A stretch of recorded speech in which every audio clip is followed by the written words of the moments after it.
Ag tús na bliana, bhí gachtain ar lína anna tóga leis na NFTs nó iarraí neamh idirbhealtartach.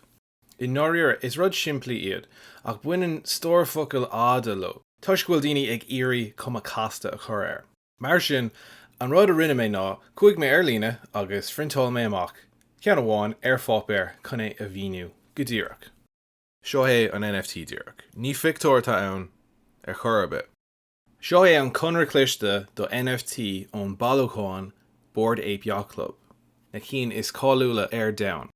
Má ceanaíonn tú ceann, bíonn nóta beag ar an blocs leire a deireann gur leatsa conra ihir mar shampla 2074.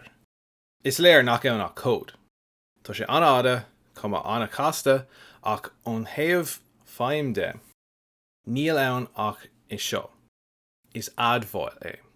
Ach admháil de céird. Céird a cheannaigh tú. Cad é an fictúir seo.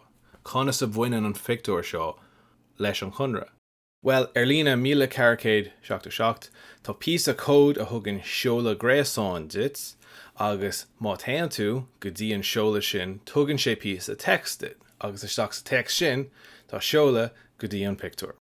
Is admháil é gur cheannaigh tú an íomhá sin. Ach is féidir aon duine an íomhá seo a eiscint, a úsáid, agus a híos lódáil. Ní lomsa ihir 2074, nó hain, nó 5,000. Má ceanaíonn tú NFT, ní ceanaíonn tú ach an admháil. Agus dhéalfaidh mé an ceann seoduit ar phraghas i bhfad níos saoire.